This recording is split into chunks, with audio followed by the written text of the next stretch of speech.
everybody.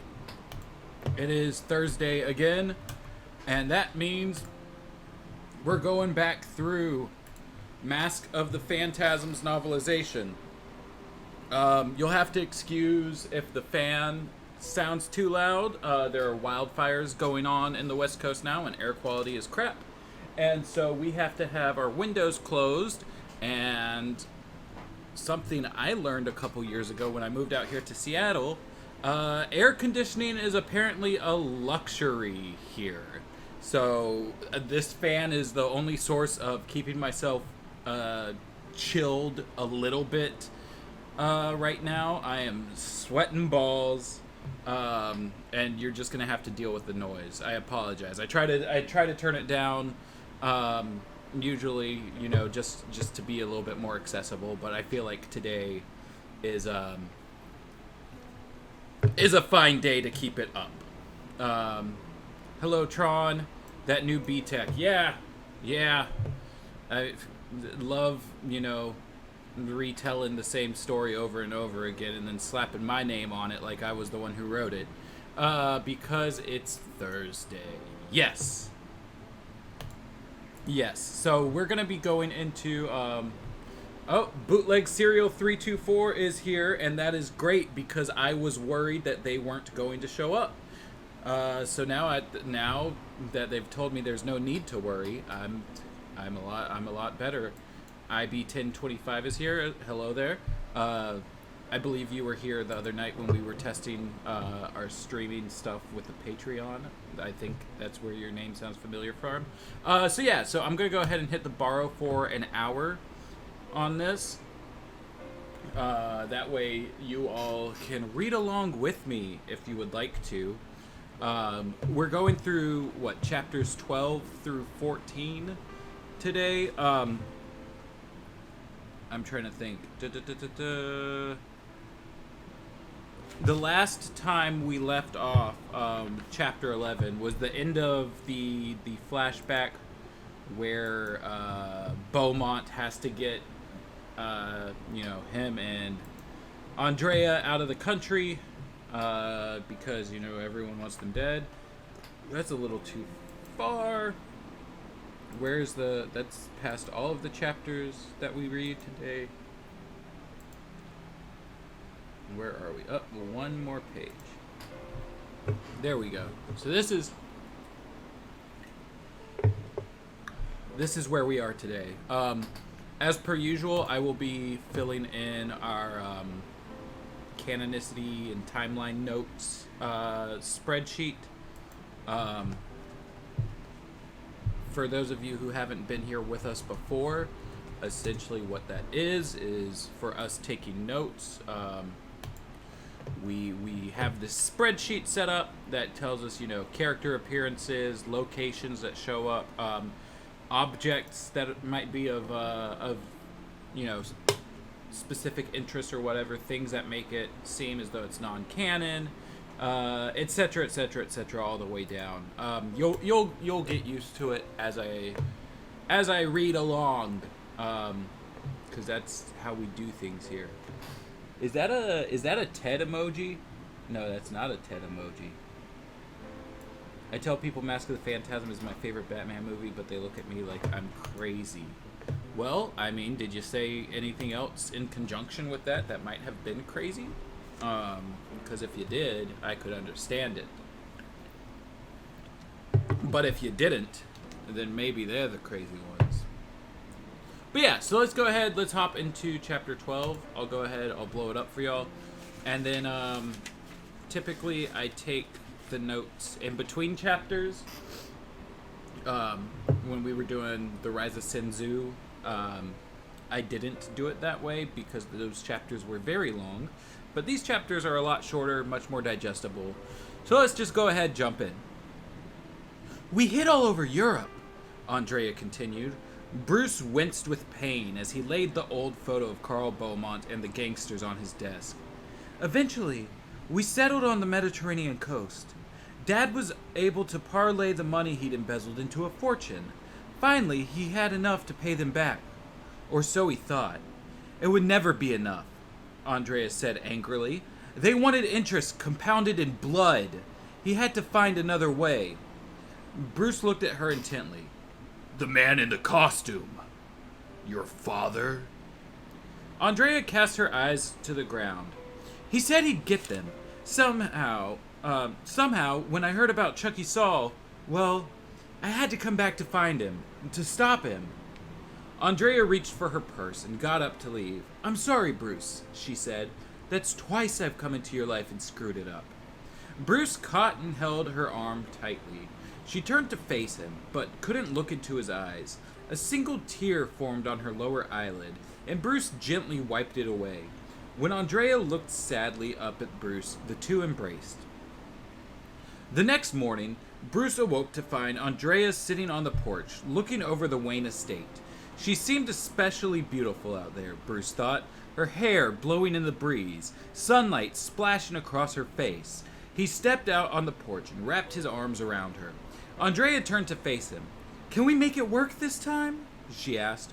I want to say yes, Bruce answered, but you know it's going to come down to what happens between me and your father.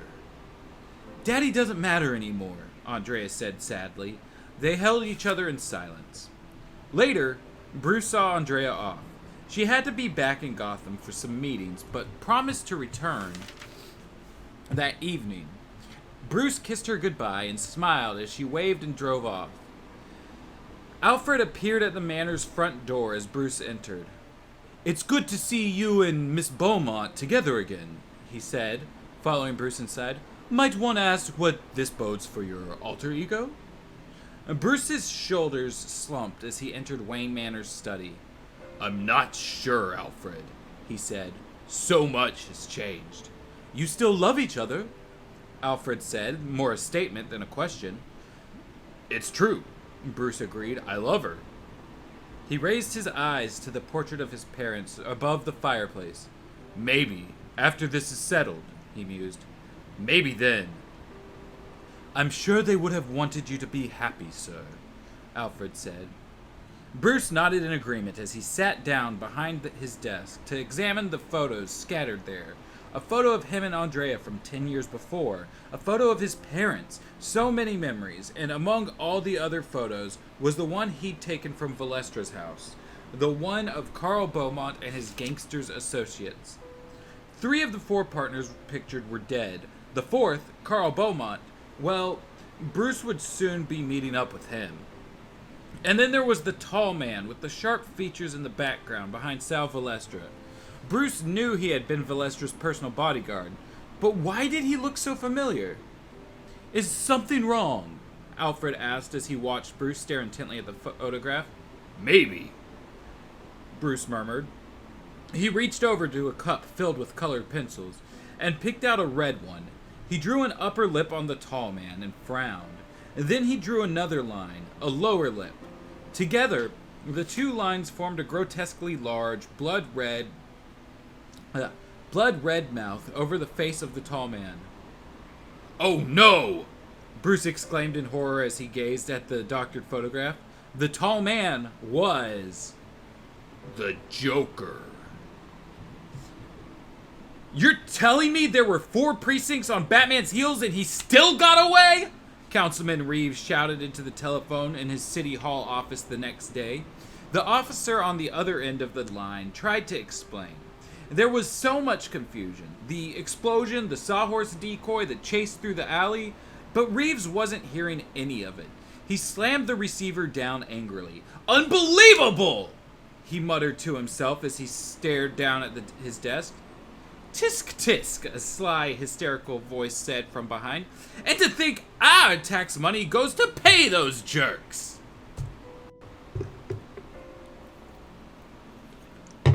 Reeves turned toward his office's private entrance. There, in the shadows of the doorway, stood a tall man wearing a hat and holding a cane. After a moment, the tall man stepped from the shadows and into the light. It was the Joker. He smiled slyly when Reeves recognized him. You! Reeves shouted in fear as he turned to flee through the main office doors on the other side of the room. The Joker pointed toward the doors with his cane and smiled. That's right, Artie! Bring in the press, why don't ya? Reeves began to turn the doorknob to do just that, but then he stopped.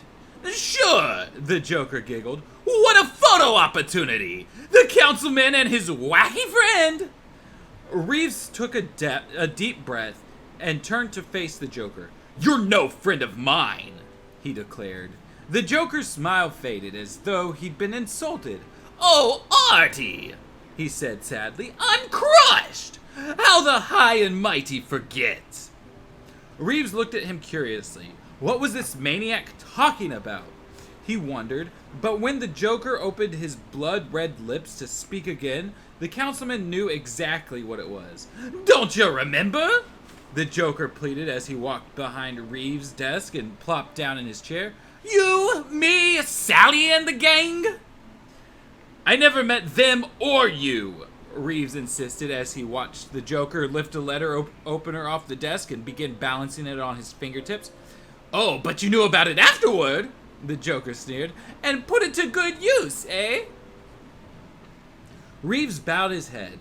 There was no getting out of it now. The Joker knew the whole story. What do you want? He asked as he looked up at the Joker.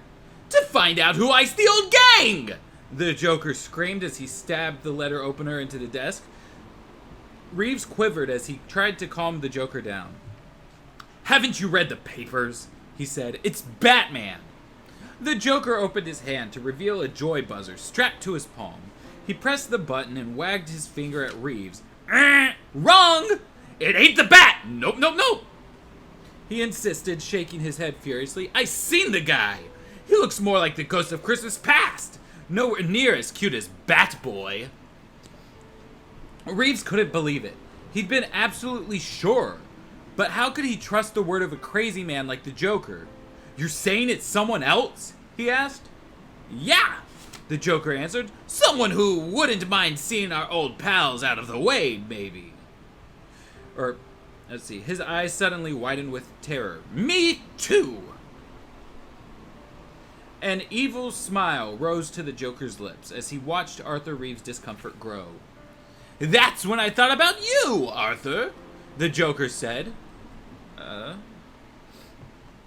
important, upstanding guy like you could find it awkward if certain secrets were revealed about your past. Wait, you're not saying that I... Reeves began, but his words were cut short by the sound of his secretary on the speakerphone. Mr. Reeves, the tinny voice said. Miss Beaumont on the line. The Joker's eyes lit up with glee. Beaumont? He whispered as he turned towards Reeves. Not the babe! Oh, you devil, you! The Joker grinned slyly, then reached over to the telephone and pressed the button that would connect the call. Arthur? Andrea Beaumont's voice suddenly came over the speakerphone. Reeves attempted to lift the receiver to keep the conversation private, but the Joker pushed him away from the phone and lifted a finger to his lips.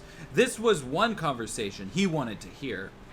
Hello, Andrea, Reeves said uncertainly, his eyes darting back and forth from the Joker to the telephone.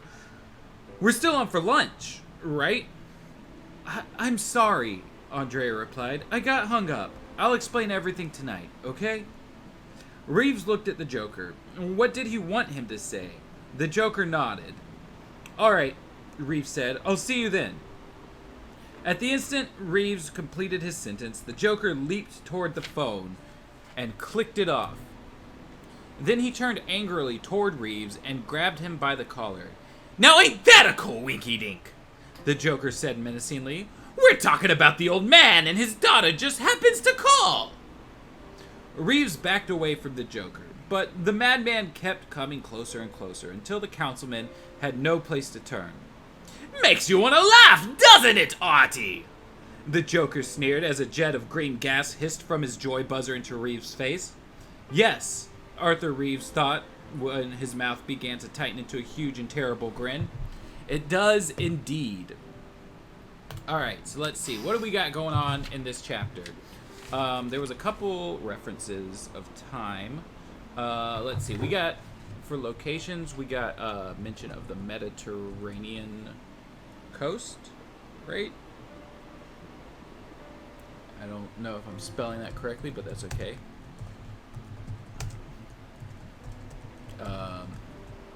we got Wayne Manor, which we had earlier, so no biggie there. I don't... Did we have City Hall already? Gotham City Hall. Yep. Okay, so that covers locations. There weren't really any objects. No non-canon events. In-show events doesn't really have anything. I mean, other than the fact that this is, you know, a novelization of something that we saw on screen. Let's see. For time, we have the next morning. That was on page 97. We had a photo of him and Andrea from 10 years before.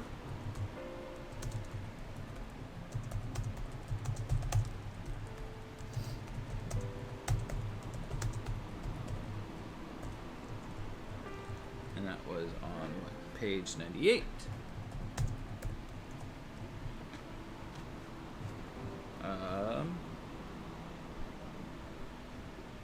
And we had the next day mentioned on page 99.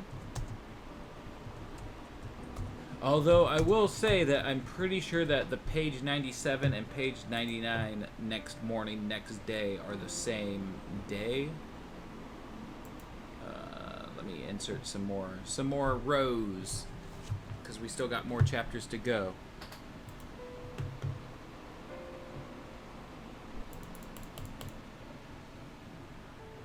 And I know that I got a pop culture reference, but I don't remember what it was.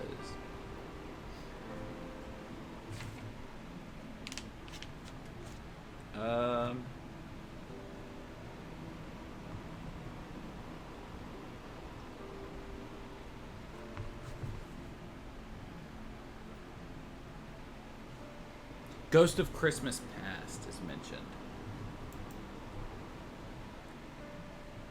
Right, so that is page 101. And there we go, that's our chapter 12 notes.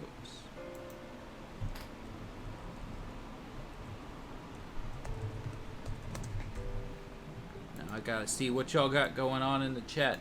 That's the one downside to like the reading aspect of doing streams, is that like it's harder to keep up with the chat. But that's alright. Y'all can talk in the chat all you want to, and I can always catch up in between chapters and everything. You know, there's still an interactive medium. Still a you and me and everyone else in the chat. I'm reminded of the VeggieTales song, "You and Me and My Sports Utility Vehicle."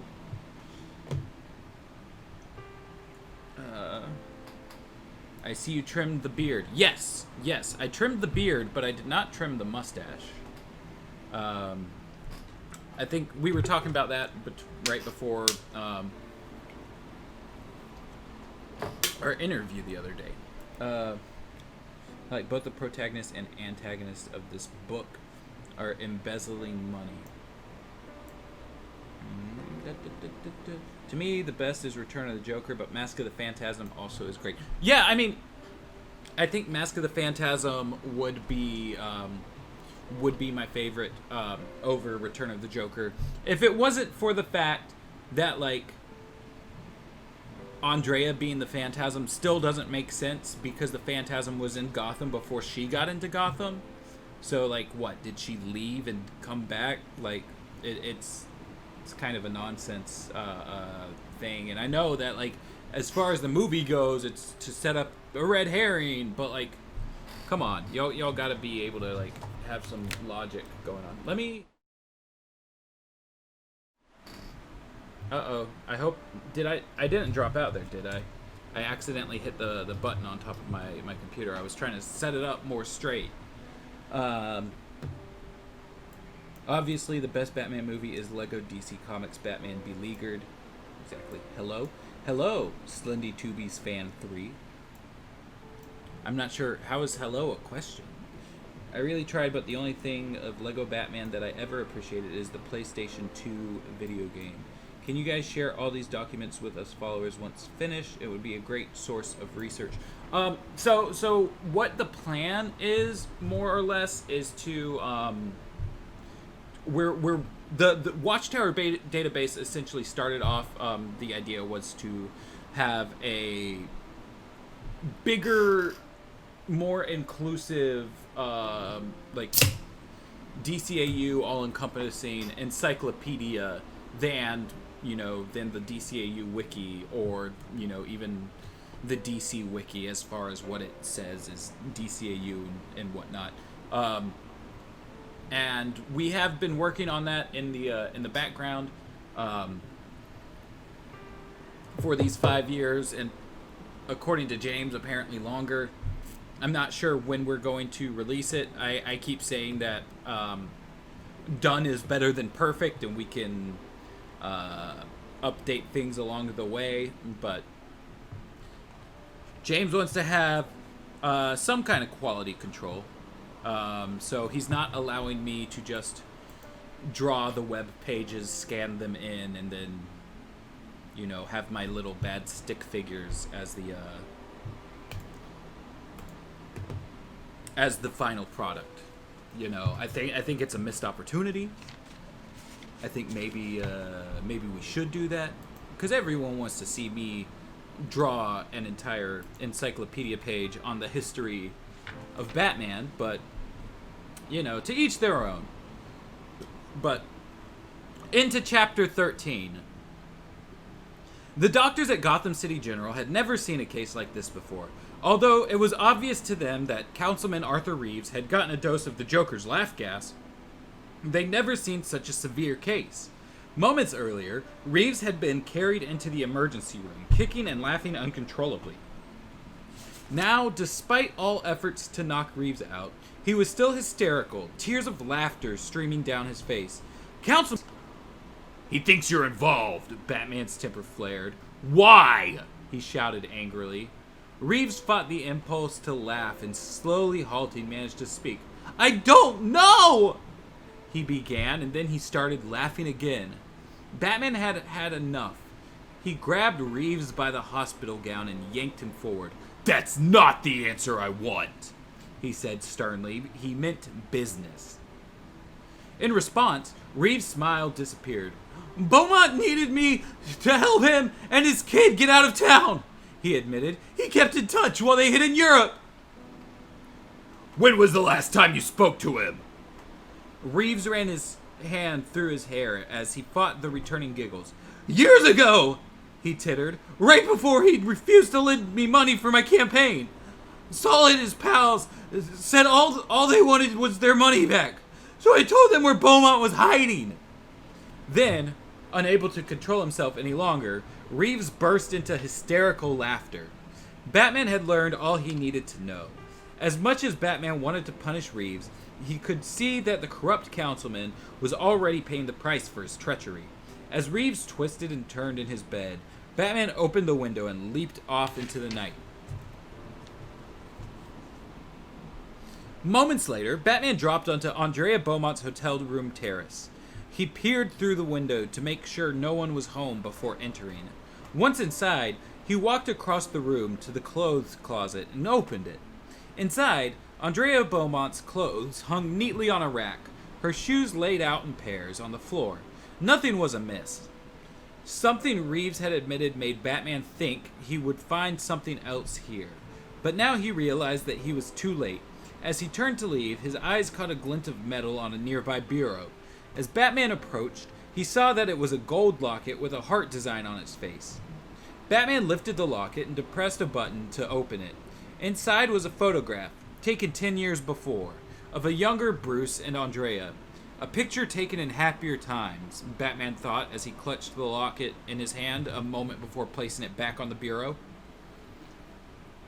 Then the phone rang. Batman lifted the receiver off the hook and waited to hear the voice of whoever it was on the other end of the line.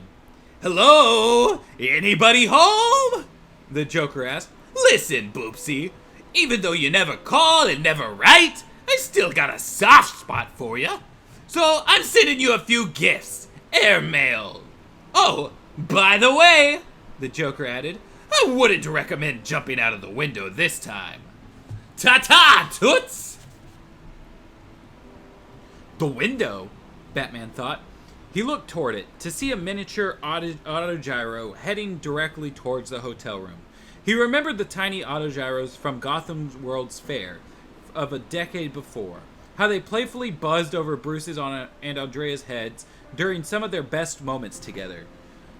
But there was something attached to the bottom of this autogyro, something that looked suspiciously like a bomb. Batman dropped the phone and reached into his utility belt to remove one of his bat stars. With pinpoint accuracy, he threw it toward the autogyro, now only 100 feet from the hotel room window. Then Batman dropped to the ground. The autogyro exploded on impact, with the bat star sending shards of glass and debris sailing through the room. As the dust settled, Batman could hear the Joker's voice, laughing hysterically on the other end of the telephone line. Hello? Hello? The Joker howled. Operator, I believe my party's been disconnected. Not quite, Batman thought as he rose to his feet and quietly stepped out of the hotel room. Thanks to the Joker's overconfidence, Batman knew where the Clown Prince of Crime was calling from. He intended to make good use of that information to stop the Joker cold. Alright, so let's see. So we got a couple things going on here. We have new locations. We've got Gotham City General. And Europe was mentioned, but okay, Europe was mentioned a couple chapters back, so we're good there. As far as objects go, there's a couple things that are actually capitalized, like the Joker's laugh gas and bat stars. So I'll put those ones in here. Oh.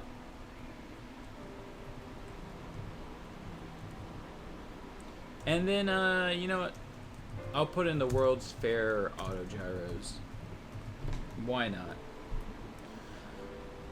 Anything non-canon? I don't believe so. Any in-show events other than,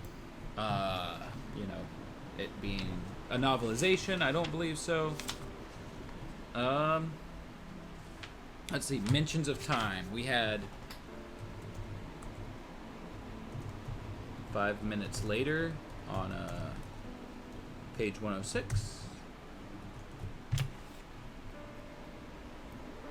We had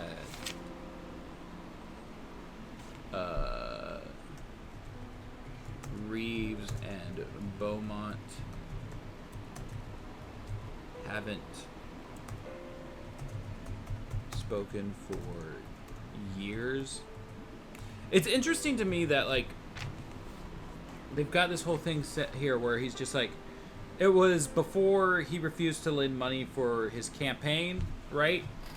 So that means that Reeves would have been, in the Gotham City government for years by this point. And yet, we never see him until this. And then a photograph taken 10 years before. Wait, hold on. What page was the thing about Reeves? That was 107.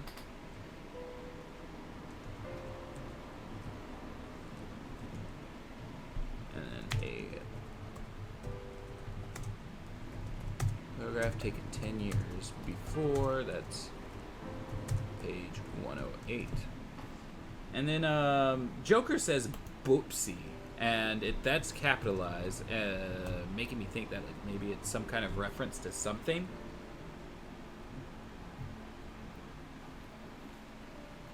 So let me...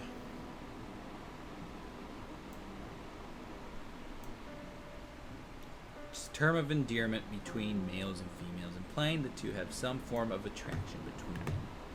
All right, Urban Dictionary, I'll take that.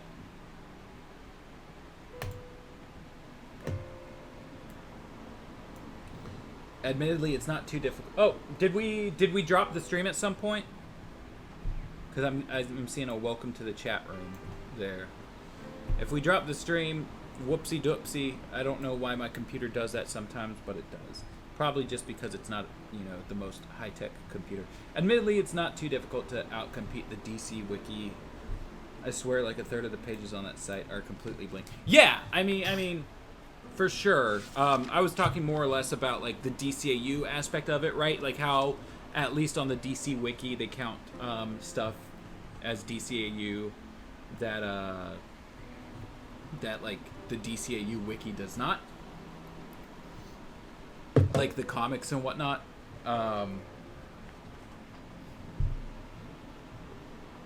Oh, we have an 8 years ago flashback? Hey y'all, we have an 8 years ago flashback.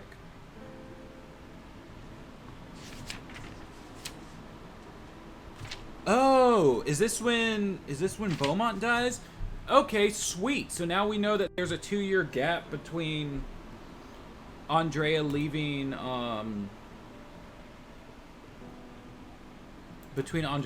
Gotham and Beaumont dying. And that means we now know when Arthur Reeves was campaigning. All right. Chapter 14 is only 2 pages, so let's get through it. Let's get through these 2 pages. And then if y'all want to chat about anything, it looks like this stream will be short as far as keeping the chapters on. So if there's anything y'all want to talk about, bring it up.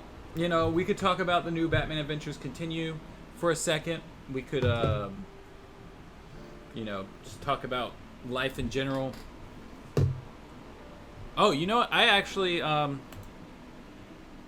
if you guys don't follow me on Twitter, I have a story from the other day that maybe would be fun to talk about, involving me running from the police. But yeah, let's go ahead. Let's do chapter 14. And if that's something y'all would want to talk about after this, then we can. If not, then we can just talk about Batman stuff, whatever. Chapter 14. 8 years ago, Andrea Beaumont walked up the quaint stone path to the modest country home she and her father had rented. Oh, hold on, James sent me a message. Oh, that's a very long message. Oh, he starts it with, "I know you're streaming," so I'll read that later. Andrea Beaumont walked up the quaint stone path to the modest country home she and her father had rented. At first, she had thought she would miss life in Gotham City, but she had been pleasantly surprised. She had grown to love living on the shores of the Mediterranean Sea.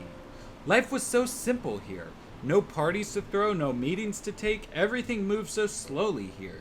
Everyone was so relaxed. It was wonderful. There was only one thing missing from her life, and his name was Bruce Wayne. But now it was only a matter of weeks before she'd be reunited with the man she loved. After 2 years, her father had managed to put together the money he needed to pay back Sal Valestra and his other partners. Daddy had wired them the money, plus interest, and announced that the two of them would be returning to Gotham within the month. Their ordeal was over. Now Carl and Andrea Beaumont could get back to the business of living. Or so Andrea thought as she walked up the steps to the house, a bag of groceries in her arm. With her free hand, she reached for the doorknob. But before she could touch it, the door opened as if by itself.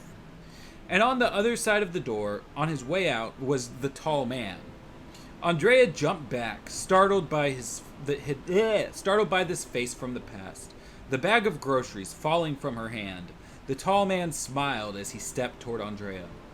But he paid you!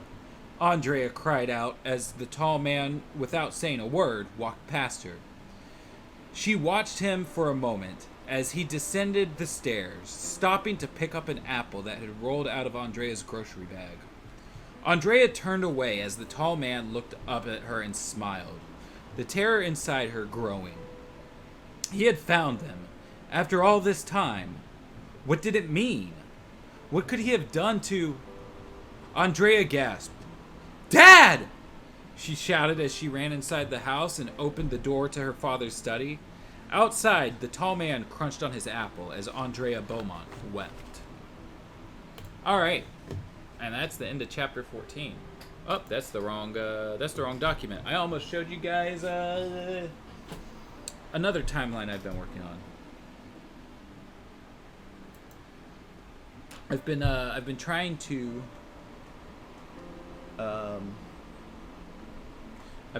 timeline the Harley Quinn animated series, hoping to get a video on that put together before the season 3 announcement, but I feel like that might be coming up at Fandom in a couple days, so who knows. Let's see. So we actually end up seeing, or having the Mediterranean Sea in this one, which I guess technically is different than the Mediterranean coast, which is where the land meets the sea. No objects, no non-canon in-show events. Once again, it's, you know, a novelization of everything. So this was 8 years ago, and 2 years after leaving Gotham, which is also 8 years ago. And that's it. That's it for the reading portion of things. We got, from the way you guys were talking about it earlier, it sounds like they play Jason's fate pretty straight, which I really don't get. Like, you already have Timm's Jokerification right there. Yeah. Yeah. So I read it like right before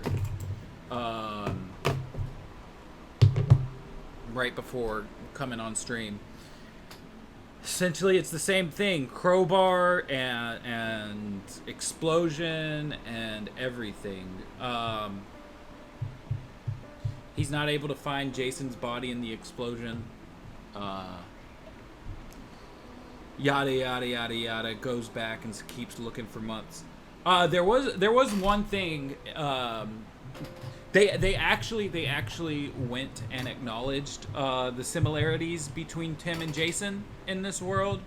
So that's nice, I guess. But like, the fact that they acknowledge that means the writers were aware of that, and that they could have gone a completely different direction and decided no, they weren't gonna do it. So like, as nice as that is, it also just kind of feels lazy. And the one thing that I thought was really cool is there's a moment of Jason Todd in the Batman outfit. And I was way into that. For a second, I thought we were finally gonna get Hush, but we didn't. And so now we've got 2 chapters left of this book, right? Chapters 13 and 14. And we still haven't seen the Batman Who Laughs, who was promised by Ty Templeton, you know, all those months back. We haven't seen Hush. We haven't seen Flashpoint Batman. So, it is what it is. I guess some toys count and others don't. It would be fine in literally any other continuity. It's an iconic story, and people are going to retell it. But in the DCAU, it's just completely redundant and makes Bruce look a lot worse. Yeah. Like, I want to say that the way that they worded it was Timm specifically asked Alfred, like, if all this happened, then why am I even here? You know. Is that... How did he say it?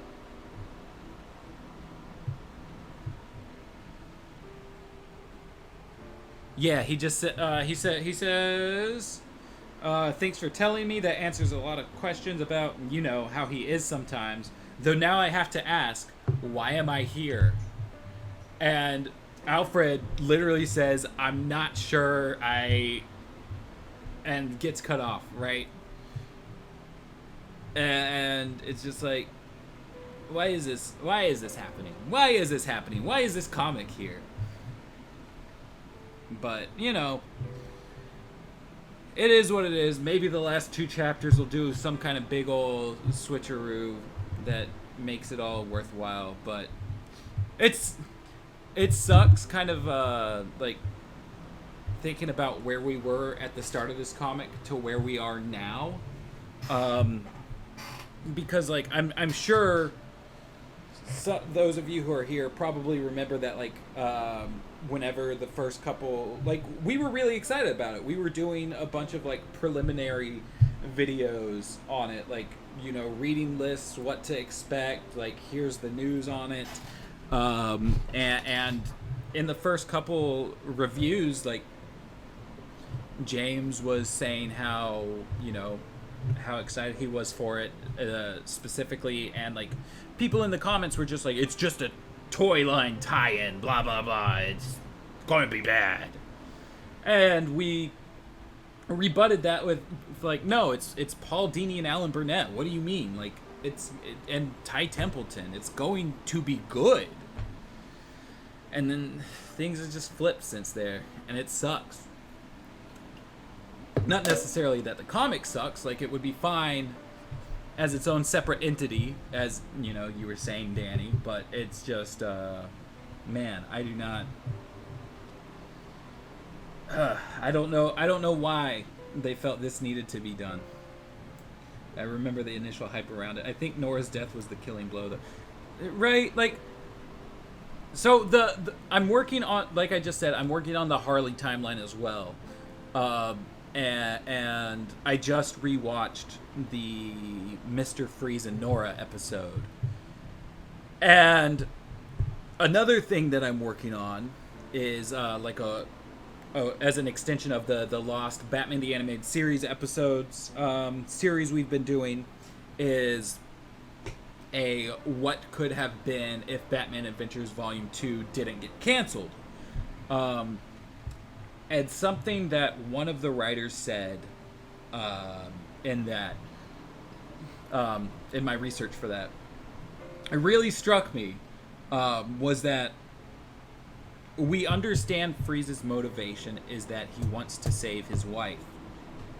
And they thought that it was extremely important to give us why, you know, he's so determined to save her, to grow her character, to make her, you know, a person outside of Freeze. That way you could, you know, experience her and understand why Freeze loved her the way that he did, to the point where he would do everything that he's done, you know, just to try to get her back. And that's why they went the way that they went in the Batman Adventures comics. And it seems as though that train of thought carried over to the Harley Quinn show as well. Because, you know, they cut real like, it's for a comedy show, they cut real deep with their relationship in that.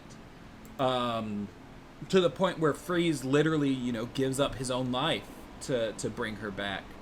And then here in Batman The Adventures Continues, it's just like, nope, she's just she's a prop again. You know, she's what is it? There's a specific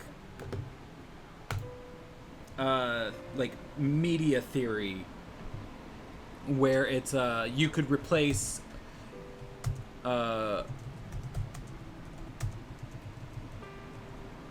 like, you could replace a woman with that leg lamp from the sexy lamp test. That's what it is. I don't know what is the name of that movie again? Is it a Christmas Story or whatever? The one that's like, you'll shoot your eye out and all that. and it's like an extension of the Bechdel test, where essentially, yeah, if you can remove a female character from your plot and replace her with a sexy lamp and your story still works, you're a hack. And basically, like, Nora in Paul Dini's mind is just a sexy lamp, essentially, right? Like, and that sucks. That sucks. Like, because I enjoyed her being just a thoroughly fleshed out character. And instead of you know, keeping that alive, doing anything interesting with the Shawl of Madeline storyline and all that, they just figured, nah, fuck this, make her a lamp again. See, that may be my favorite episode in the whole series, actually. In a single episode, the Harley Quinn show's writers made their freeze into one of my favorite takes on him ever, right alongside BTAS and the Arkhamverse. Just really great stuff. Yeah, I mean, just it's a brilliant episode, especially with like how, you know, they set you up to like kind of be on Harley's side at first, with you know, the way that Freeze talks about his wife. You know, he essentially stole the plot of You've Got Mail as their meeting story. Like, and that movie exists in that universe because King Shark, you know, makes a joke off of it about the actress from that movie. What was it? Meg Ryan, I think. And so, like, it makes sense, like, if you're, you know, following the pop culture references and stuff, for Harley to think that Freeze is, you know, talking out of his ass, and then all of a sudden, boom, no. Dude's, like, super woke and everything, and I love it. But yeah,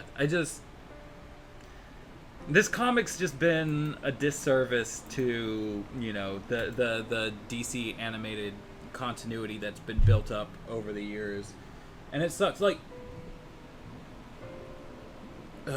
I feel so weird about this because, like, everything that's come out DCAU past the ending of, like, Justice League Unlimited, like, I've been on board for it, right? The Batman Beyond short was fun from 2014. The Batman Beyond 2.0 comics, I understand, like, why people could be upset about, you know, the Batgirl is pregnant thing, but I've always felt like there's a little bit of sexism in there, like treating women like property of their romantic partners, and I for that reason I've never been upset about that. There's, you know, Batman and Harley Quinn, like, I understand why people could be upset about that, but I'm a guy that likes Critters, you know. Critters is my favorite Batman episode, so, you know, something goofy and off the wall like Batman and Harley Quinn doesn't really faze me too much, you know. Justice League vs. Fatal 5, loved it. Paul Dini's Harley Loves Joker, loved it. Batman TMNT Adventures, loved it. I think the only thing other than this that, like, I wasn't too keen on was, like, the Batman and Harley Quinn tie-in comics, and that was only because, like, Rick Burkett's art was very sloppy in that. It wasn't like a story thing at all, and this comes along and it's, you know, the people who made these shows, and you would expect for it to you know, be worthwhile, just as a, you know, extension of the goodwill that they've, you know, brought to the brand over the years. And it's just like they're throwing all that goodwill out the window. And it's really weird because, like, I'm loving the art in it. I'm loving, you know, Ty's drawings, I guess you could say. I loved, you know, the inks that Mark Morales brought in last issue. I'm loving Monica Cabina's colors. I feel like they keep getting better and better each issue. Like there's a couple panels here and there where it's just like, you know, you could have spent more time drawing this. I'm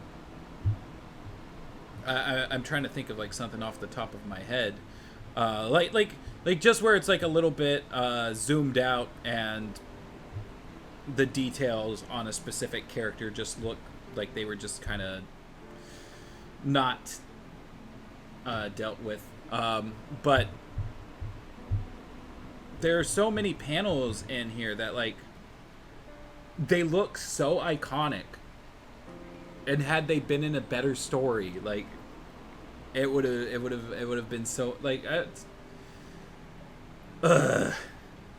So to you, Batman Beyond comics like Justice League Beyond is DCAU material. So I don't see it as DCAU canon, right? But I see it as DCAU material in the same way that like Adventures in the DC Universe from back in the 90s was DCAU material, right? Like it obviously is inspired by the DCAU. It wants to treat at least portions, if not the entirety, of the DCAU as canon. But at the end of the day, it doesn't end up working that way, right? Like it's the author's intention for, at the very least, the 2.0 comics to be DCAU. But they just don't work out. And it's partially because they were, you know, a sequel to a run of comics that was not intended to be DCAU canon at all. It's the other part is just, you know, getting details wrong here and there. But I mean, if it works for you, it works for you, right? That's that's basically the way that I look at it. I don't see a reason to say that it's not DCAU other than it doesn't fit the canon. But it in all other senses, like it's obvious it was intended to be, you know, in a world where more DCAU stuff didn't happen afterwards to negate other stuff. I'd like to think that the ending will redeem everything somehow, but I doubt it. They probably just wanted to cash a paycheck and throw out some fan service for the people that always wanted to see Jason in the show, which is harmless in theory, but in practice it's pretty rough to look at.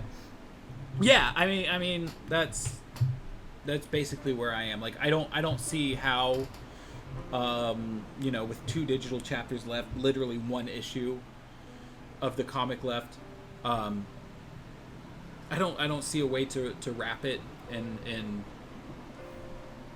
a redemptive way to make it feel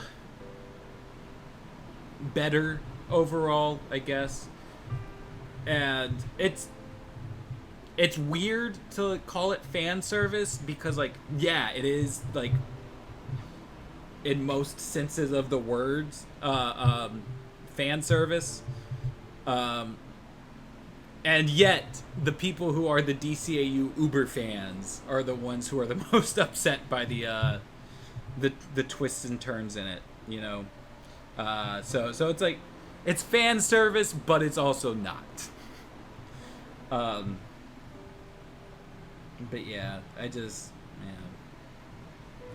yeah.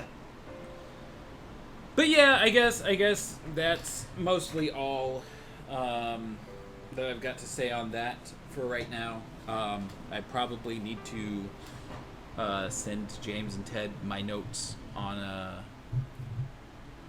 the book, just so that he can have that to start working on his script. So I'm probably gonna go ahead and get off. It looks like we're coming up on our hour mark. Anyway, do you want to share the police story? Oh, yeah. Let me do that real quick. So as some of you may know,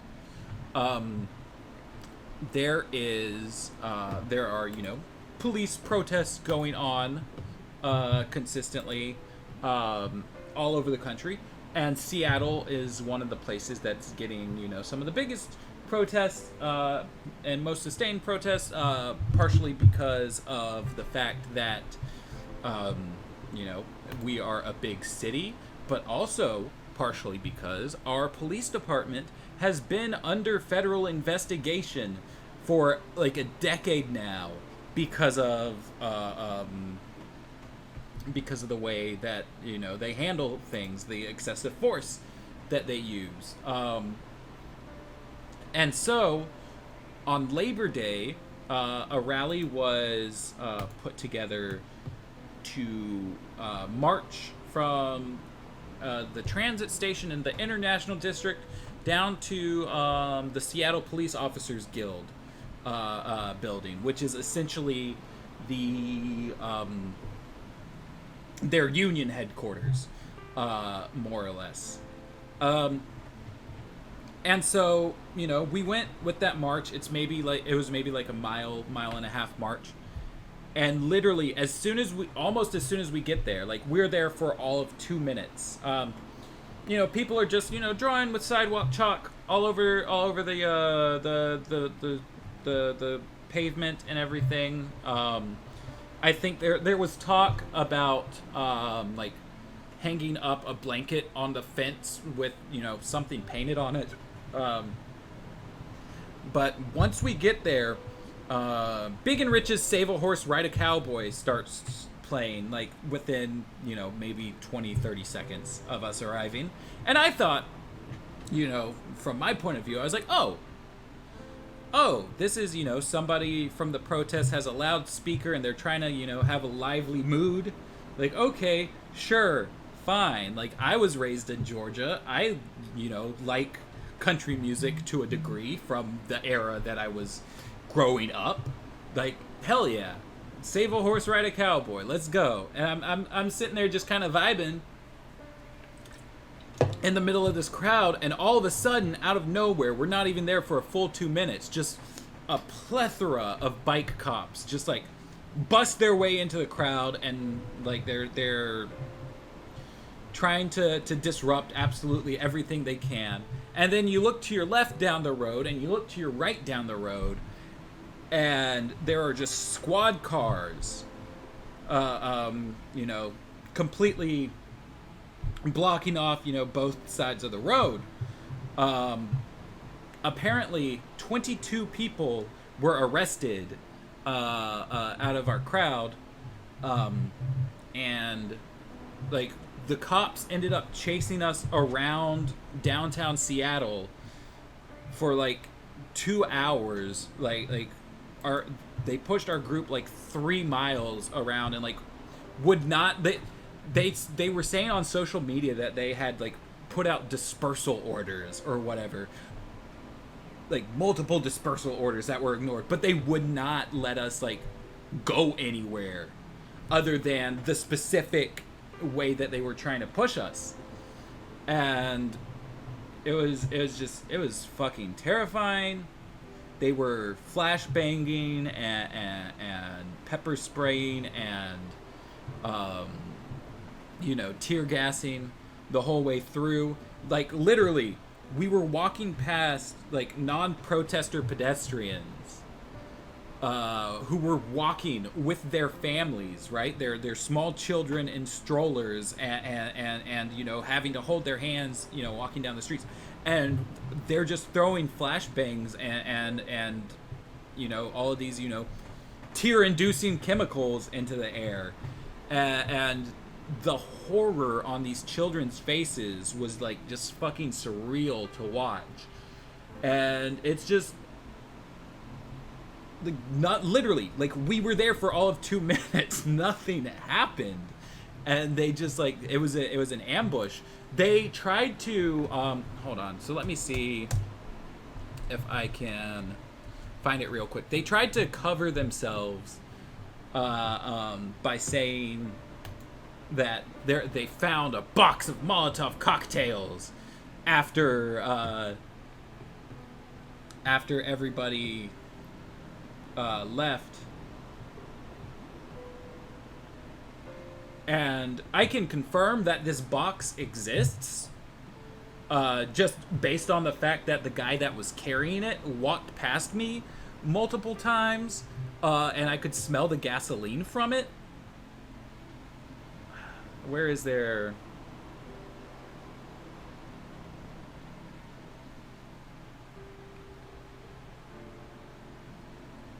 Yeah, here it is.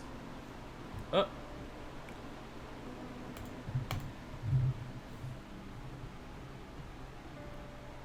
Right, so like the guy who was carrying this like walked past me multiple times, and like I could smell the gasoline. But if you look at it, like whoever put this together literally went out and bought brand new bandanas to put in each of these. Like none of them were thrown at all. You know, the whole box is there, and there's almost no liquid in any of them. So it's very long fuse for, you know, if you're trying to explode anything. But the thing that caught me as odd about it all is this guy's carrying this whole box of these, and he's walking back and forth in the crowd, and never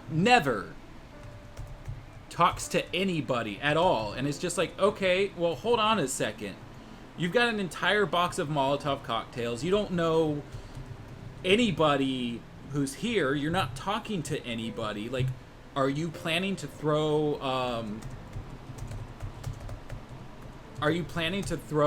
all of these yourself? Like, what is your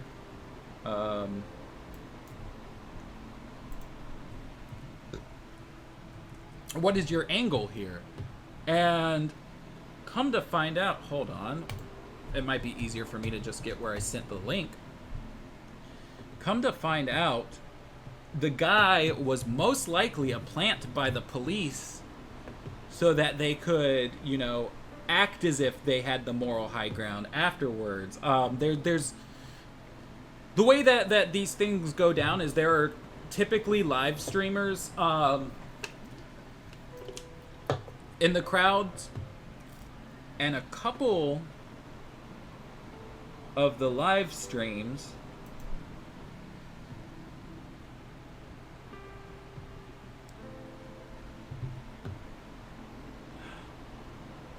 my computer's so slow.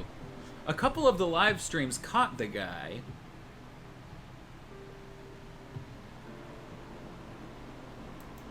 and there are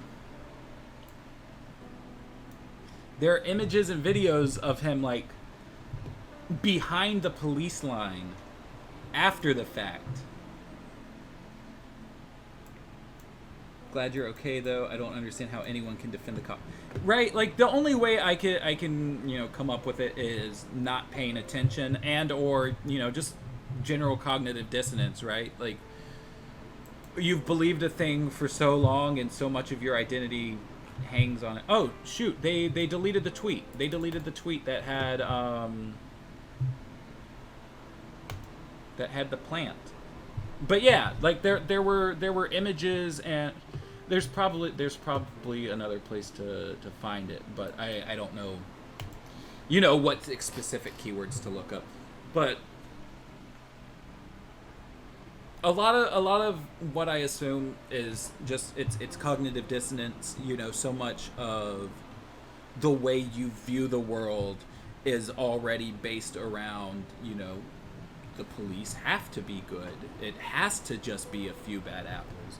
And so you try to explain it away or do whatabouts about it. You know, you try to, you know, be like, okay, yeah, well, what about when so-and-so killed this black guy? Or what about black on black crime? Or etc. And, like, completely ignoring the fact that, like, you know, crime is, you know, basically dependent on the people that you are around, and while segregation is not necessarily codified into law anymore due to the history of, you know, race dynamics in America and what that means for people's economic outcomes. You know, black people are still more or less stationed and in communities with other black people, and white people are more or less in communities with other white people. And you will see that if you look at, you know, crime based on a what race versus what race situation, white people you know, kill more white people than black people kill white people, or than white people kill black people. And so it's the black on black crime thing is, you know, a myth.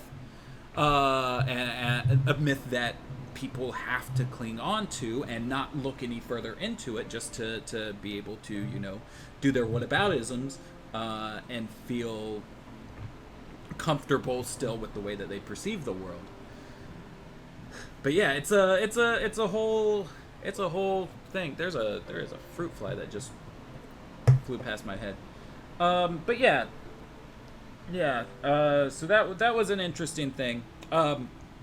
I think I mentioned it on stream before that, like, just due to my involvement in these protests, like, I'm wanting to do a video on, like, police, like the Gotham police in Batman the Animated Series. I might go as far as extending it to police in the DCAU in general. I kind of have a pet theory in mind that, like, you know, Lyle Bolton, right, who is Lockup in Batman the Animated Series, like, he's perceived to be a bad cop, right? And he's just a bad cop who you know, ended up getting this position at Arkham with a Wayne grant and everything. But he's just absolutely batshit insane, like way over the line, past the pale. And so my theory is that means that there are a lot more, you know, there's a lot more corruption going on in the GCPD, and it's a systemic failure, because the fact of the matter is he's been around, like, since, we know, at least since the start of, you know, the building of Stonegate, and, like, you don't become like that overnight, which means that he had to be doing that kind of stuff way back when. And there's no way that, you know, others weren't aware of it. And if you look in, like, the Writer's Bible, at, like, Jim Gordon's, like, his biography, his profile, whatever you want to call it, like, it's talking about how he's trying to, you know, overcome police corruption from inside the system, yada, yada, yada. And if you look at, like, the Gotham Girls comic, Renee Montoya has a similar situation where her parents are talking to her about how you know, how the police are bad, and she wants to try to change it from within the system, and it's a huge you know, cudgel between her and her parents. And so, like, I would like to, you know, kind of go through with a fine-tooth comb and be like, this is why, you know, this is why they're bad, or this is why I'm wrong about them being bad. Right? Because, like, at the end of the day,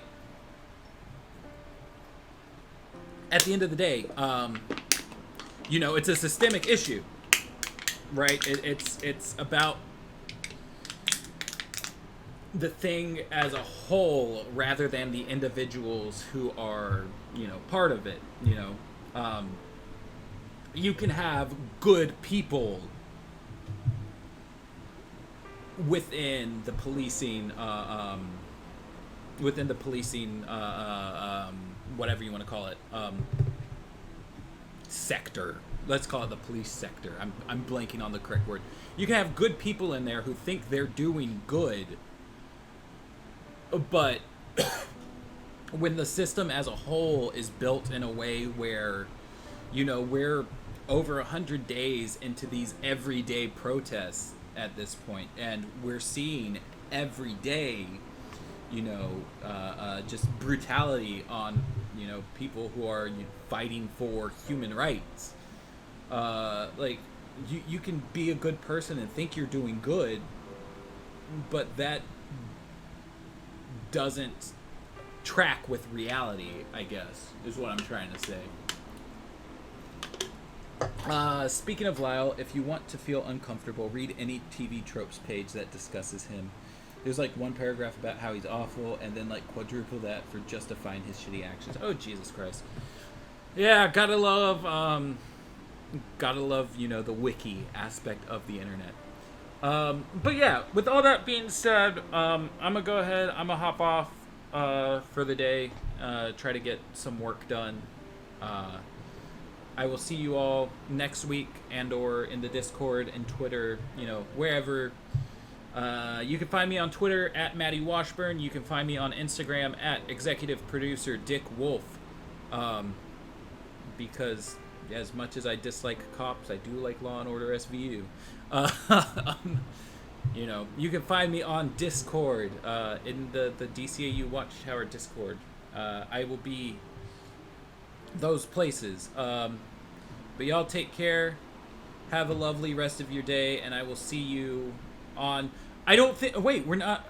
Is next week... Oh my god, next week is our 24-hour live stream, which is going to kick off, I think, with me reading this book instead of finishing Mask of the Phantasm. Wonder Woman Power Outage, a Choose Your Fate adventure book. So show up next week for that. It's going to be a lot of fun. It's going to be 24 hours. Even if you're busy at one point, you can pop in and catch different sections of it. Y'all take care. I'll see you then. Bye.